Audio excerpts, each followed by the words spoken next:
السلام عليكم متابعي الكرام، كي دايرين؟ لاباس عليكم؟ اليوم ان شاء الله غادي ندير لكم واحد كويرات ديال البطاطا اللي كيجيو رائعين وزوينين. كنتمنى ان شاء الله يعجبوكم.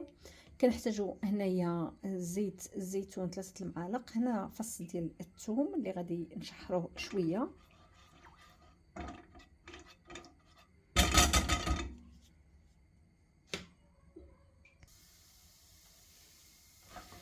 نشحروهم واحد شوي صافي، كيعطيو الريحه ديالهم باش ما تحرقش لينا الثومه. وغادي نزيد السبانخ،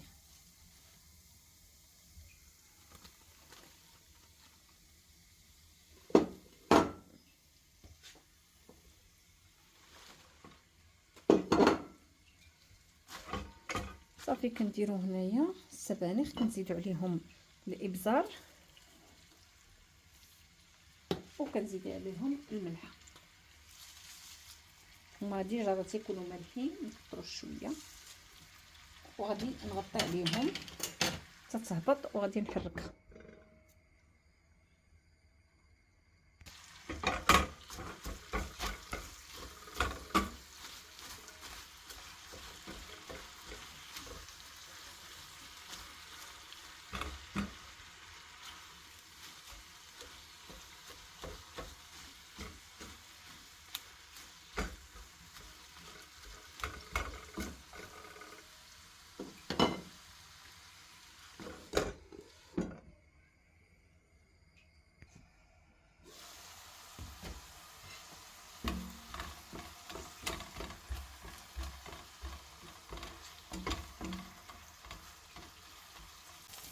نحيدو السبانخ دابا،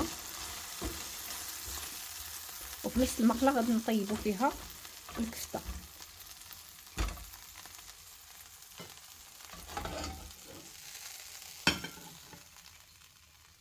صافي هنايا غادي ندير البصله، تقريبا واحد النص ديال البصله،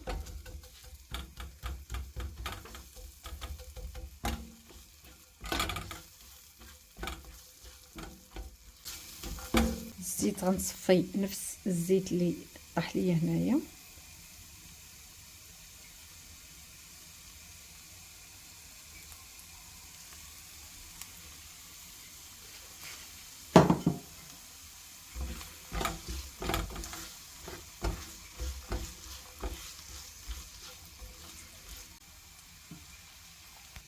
في نفس الوقت الا ما جبتوش المقص كتقطعوه الا ما ما قطعتوهاش في الاول بحالي، اولا قطعوها وطيبوها. انا كنقطعها بحال هكا، نقطعها بالمقص ديال المطبخ. هنا من بعد ما سلقنا بطاطا بقشورها، كندير 4 البطاطات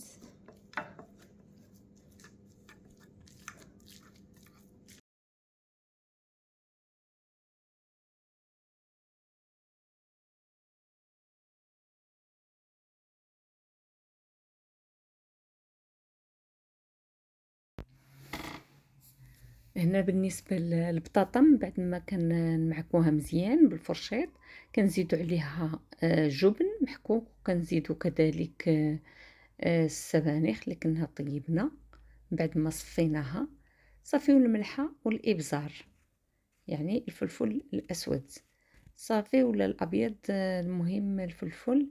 من بعد ما كنخلطوها مزيان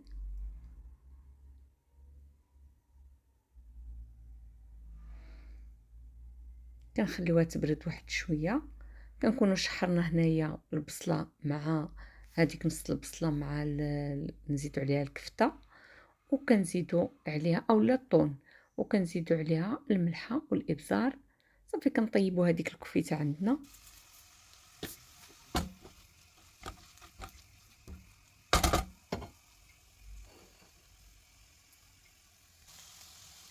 صافي كنحتفظوا بها جانبا، وكناخذوا كناخذوا هاد البطاطا كنكوروها على حساب، يعني نشوفوا شحال من كويرات عندكم.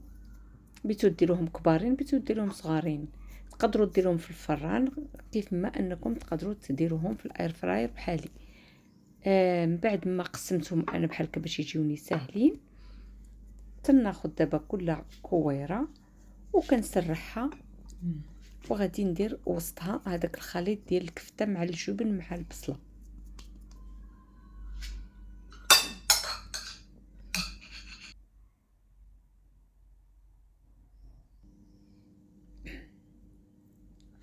كنزيد عليها الجبن وكنجمعها.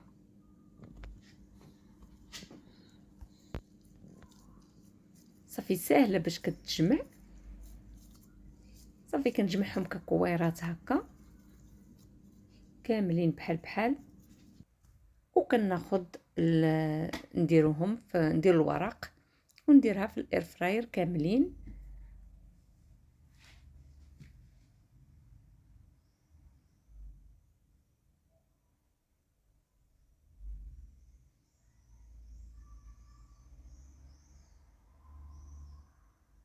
الصراحه كتجي لذيذه لذيذه لذيذه. كنتمنى ان شاء الله يعني تجربوهم ولو بجوج بطاطاس اولا اللي عندكم. صافي فقط كتحتاج انني نصايب البيشاميل اللي غادي نحتاج ليه تقريبا واحد 50 غرام ديال الزبده، وكندير نخليه شويه ونزيد عليه واحد 2 معالق كبار ديال الدقيق اللي غندير فيه الملحه، وكندير شويه الابزار اولا كوزه اللي عندكم، كوزه محكوكه غير شويه. صافي كنخليها كتذوب بحال بهذا الشكل. كيكون عندي الحليب. نتوما ديروا البيشاميل اللي كيصدق لكم دائما. صافي كنزيد الحليب باش تبقى عاقده، ما كنكثرش الحليب، وغادي نحرك حتى تعقد عندي الخليط.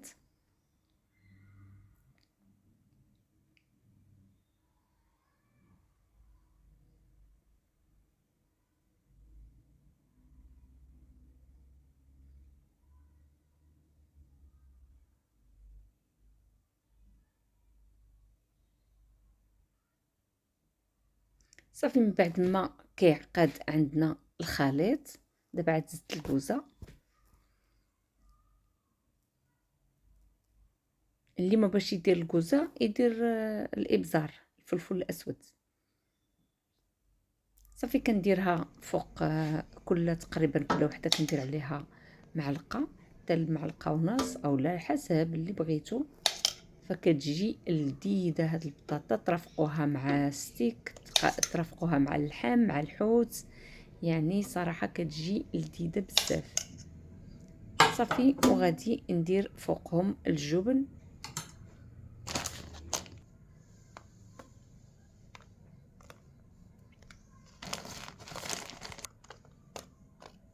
صافي تنخليوهم حتى كيتحمروا، وكنديرهم في الاير فراير باش يطيبوا. كنديرها انا في هاد ديال البطاطا اولا البيتزا، لان انا جربتهم صراحه فيهم بجوج. فمن بعد ما تبقى شويه كتحمر،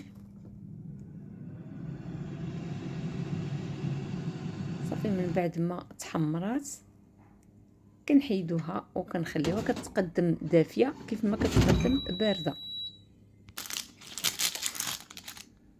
صافي كتجي بهذا الشكل، كتجي رائعه وزوينه، وكنتمنى ان شاء الله تعجبكم. والى اللقاء الى فيديو قادم ان شاء الله.